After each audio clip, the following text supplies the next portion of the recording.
আমাদের কেয়ারটেকার সরকার গঠন প্রক্রিয়া এবং এটা চূড়ান্তকরণের যে বিষয়টি সেটার উপরে কেয়ারটেকার সরকারের ইতিহাস আপনারা জানেন। বাংলাদেশ জামাত ইসলামীর পক্ষ থেকেই আমাদের মরহুম আমির অধ্যাপক গোলাম আজম সাহেবই এই ফর্মুলার আবিষ্কার করেছিলেন এবং এটা তারই ব্রেন চাইল্ড। পরবর্তী পর্যায়ে এটা একটা জাতীয় ইস্যু ছিল এবং কেয়ারটেকার সরকারের অধীনে ইতিমধ্যে কয়েকটি নির্বাচনও হয়েছিল। আমরা একমত সকলেই এই হাউসে যারা আমরা আছি যে কেয়ারটেকার সরকারের মাধ্যমেই এরপর থেকে বাংলাদেশে নির্বাচন হইতে হবে, এখানে কোনো দ্বিমত নেই। প্রায় 2 দিন এটার উপর আলোচনা হয়েছিল আগে, আজকেও নানা আলোচনাকে অ্যাকোমোডেট করে এবং গতকাল জামাত ইসলামীর পক্ষ থেকে রাত্রেই আমরা একটা নতুন প্রস্তাব দিয়েছিলাম, সেটারও কিছু অংশকে অ্যাকোমোডেট করে কমিশনের পক্ষ থেকে আজকে একটি নতুন প্রস্তাবনা পেশ করা হয়েছে। সেই প্রস্তাবনার মূল বিষয়টি হচ্ছে 5 জনের একটি বাছাই কমিটি থাকবে। সরকারি প্রধান বিরোধী দল, সরকারি দল, অথবা আমরা এটাকে বলতে পারি যে প্রধানমন্ত্রী এবং বিরোধী দলীয় নেতা, স্পিকার এবং ডেপুটি স্পিকার বিরোধী দল থেকে হবে, আর দ্বিতীয় বৃহত্তম বিরোধী দল থেকে একজন প্রতিনিধি। এই মিলে মোট 5 জনের বাছাই কমিটি হবে। এই বাছাই কমিটিতে নাম আহ্বান করা হবে এবং সেই ক্ষেত্রে সরকারি দল 5 জনের নাম প্রস্তাব করবে, বিরোধী দল 5 জনের নাম প্রস্তাব করবে, আর তৃতীয় দল যেটি সেটিও 2 জনের নাম প্রস্তাব করবে। মোট 12 জন থেকেই কেয়ারটেকার সরকারের প্রধান কী হবেন সেটা চয়েস করা হবে। বাছাইকৃত লাল সরিষার দানা থেকে অত্যাধুনিক কোল্ড প্রেস মেশিনে তৈরি হয় প্রাণ সরিষার তেল, আসল ঝাঁঝে আসল স্বাদে। পদ্ধতিগতভাবে যে আলোচনাটা হয়েছে সেটা হচ্ছে প্রথমে সর্বসম্মত যদি হয়, দ্যাটস ওয়ান্ডারফুল। যদি সেটা না হয় তাহলে 1-4 এই ভোটে যদি হয় তাহলে সেই হিসাবে এটা স্থিরকৃত হবে।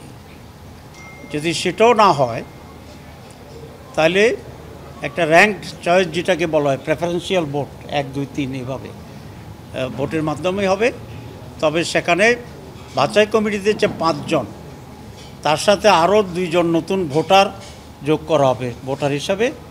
সেটা হচ্ছে বিচারপতিদের কাছ থেকে, সুপ্রিম কোর্ট থেকে একজন বিচারপতি এবং হাইকোর্ট থেকে একজন বিচারপতি, এই মিলে 7 জনের একটা ভোটার লিস্ট হবে। আগের যে 5 জন প্লাস এই 2 জন, এরা র্যাঙ্ক চয়েসে ভোট দিয়ে যিনি মেজরিটি পাবেন, নাম্বার 1 হবেন, তিনি প্রধান উপদেষ্টা হিসাবে বিবেচিত হবেন এবং তিনি শপথ গ্রহণ করবেন। এখানে একটা প্রশ্ন আসে যে 2 জন বিচারপতিকে কিভাবে এখানে কেন আনা হচ্ছে? এটা আনা হচ্ছে এই স্পিড থেকে যে 5 জন যদি হয় তাহলে তৃতীয় দল যেটাকে ডিসাইড করবে তারাই এখানে প্রায়োরিটি পেয়ে যাবে এবং ওরা ডিসাইডিং ফ্যাক্টর হয়ে যাবে। তো সে কারণে আরও 2 জনকে ভোটার নিয়োগ করা হচ্ছে যাতে করে একক ডিসাইডিং ফ্যাক্টর হিসাবে কারো অবস্থান না হয়। আর আমরা হর্স ট্রেডিংয়ের যে আশঙ্কাটা করেছিলাম, বেশি ভোটার হলে বেশি হর্স ট্রেডিং করাটা এটা ডিফিকাল্ট হবে। আর বিচারপতি 2 জন দেওয়া হচ্ছে, সেই জন্য আমরা এটা আশা করি এবং আমরা আস্থা রাখতে চাই যে বিচারপতিরা কমপক্ষে টাকা পয়সা খেয়ে ভোটে এদিক ওদিক করবেন না, সঠিকভাবে ভোট দিবেন। সুতরাং এই পদ্ধতি হচ্ছে আমাদের 3rd পদ্ধতি। এভাবেই আমরা এটার উপরে ঐক্যমত্য পোষণ করেছি। বলা যায় পুরো হাউসে একমত অ্যাকসেপ্ট বিএনপি যেটা বলতে চেয়েছেন ফরমেশনের ব্যাপারে তাদের কোনো আপত্তি নেই, কিন্তু তারা যেটা বলছেন যে একমত, সবাই যদি একমত হয়ে যায় ভালো, যদি না হয় তাহলে এটাকে আবার পার্লামেন্টে প্রেরণ করা, পার্লামেন্ট একটা পদ্ধতি ডিসাইড করবে। আর এটা যদি না হয় তাহলে 13th অ্যামেন্ডমেন্ট, যেটা বিচারপতিদের উপরে পুরোটা ছেড়ে দেওয়া। এটার সাথে হাউস খুবই দ্বিমত পোষণ করছে এই কারণে যে এই জিনিসটা যদি আবার প্রক্রিয়া পদ্ধতি নির্ধারণের জন্য পার্লামেন্টে চলে যায়, তাহলে এটা একেবারে অসম্ভবভাবে এই ব্যাপারে একমত হওয়া, কারণ পার্লামেন্টের 3-4টা দল থাকবে, একমত হয়ে সেখানে ডিসিশন নেওয়া এটা খুব ডিফিকাল্ট হবে এবং একটা অনিশ্চয়তার দিকে আমরা চলে যাব। দেশ তখন একটা শূন্যতার মাঝে পড়ে যাবে। তো আমরা আশা করি বিএনপি কমিশনের যে প্রস্তাব, যেটা খুব রেশনাল এই জন্য বলেছি যে ভোটিংয়ে যদি না হয়, র্যাঙ্ক চয়েসটা এমন একটি পদ্ধতি যে সেখানে একটা সলিউশন অবশ্যই বেরিয়ে আসবে, কারণ একজনের 3টা করে ভোট দিতে পারবে, 1 2 3 1 2 3, তো কেউ না কেউ এখানে বেশি পাবে নেই, এটা নিশ্চিতভাবে। সুতরাং এই সলিউশনটাকে গ্রহণ না করলে যেমনিভাবে 1-4 হওয়ার সম্ভাবনা কম, যেমনিভাবে ঐক্যমত্য হওয়ার সম্ভাবনা কম, তেমনিভাবে অন্য যে কোনো চয়েসেই এখানে একমত হওয়ার কোনো সুযোগ থাকবে না। তো এই জন্য আমরা কমিশনকে বলেছি যে পার্লামেন্টে গেলে এটার জটিলতা আরও বেশি তৈরি হবে। এখনকার যে ডিসকাশনটা আমরা করছি, এই বডিতেই এটাকে নিশ্চিতভাবে একটা সিদ্ধান্ত এখানে আমাদের নিতে হবে। পার্লামেন্টের চেয়ে এই বডিটাকে আইনগত ভিত্তি তেমন নেই, কিন্তু মোর রিপ্রেজেন্টেটিভ টাইপের বডিটা, ধরুন পার্লামেন্ট তো একটা 5টা দল থাকবে, কিন্তু এখানে 32-33টা দলের প্রতিনিধিরা মিলিয়ে আমরা আলোচনা করছি।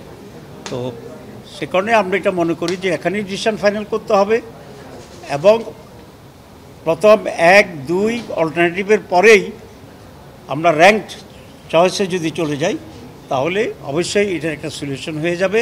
ফার্দার আর অল্টারনেটিভ থাকার দরকার নেই, হবে না।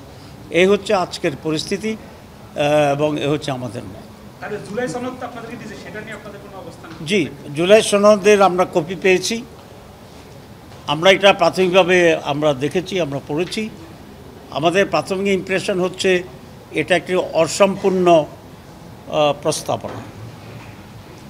2, এখানে ঐকমত্য কমিশনের যে সমস্ত বিষয়গুলো আলোচনা হচ্ছে, আমরা একমত হচ্ছি বা সিদ্ধান্ত হচ্ছে, সেগুলো কিভাবে বাস্তবায়ন হবে এই ব্যাপারে কোনো ধরনের ইঙ্গিত স্পষ্টভাবে নাই, বরং যেটা লেখা হয়েছে সেটা একেবারেই শুধু হতাশাব্যঞ্জক নয়, এটা ডেঞ্জারাস।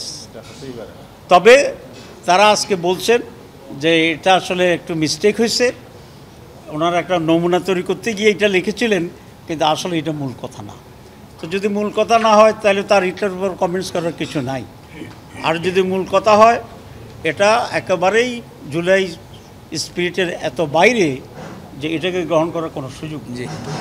আমরা নিজেরা একটা ড্রাফট করতেছি, আমরা একটা সনদ তৈরির জন্য আমরা চেষ্টা করছি, আমরা সেটা দেব এবং সেখানে যে সিদ্ধান্তগুলো হচ্ছে এটার বাস্তবায়নের আইনগত ভিত্তি কী হইতে পারে সে ব্যাপারে আমরা একটা স্পষ্ট প্রস্তাব দেব। আমাদের কাছে 2টা প্রস্তাব আছে।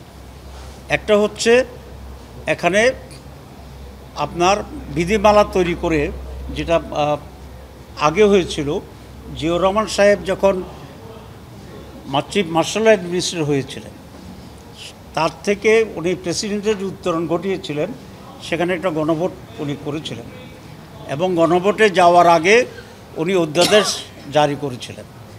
এরপরে যখন উনি আবার পার্টি করে রাজনীতিহীন করার সিদ্ধান্ত নিয়েছিলেন, তখনও উনি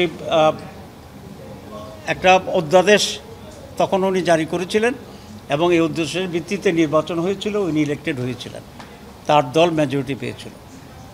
পরে পার্লামেন্ট এসে এটাকে রেটিফাই করেছে, এটার বৈধতা দিয়েছে।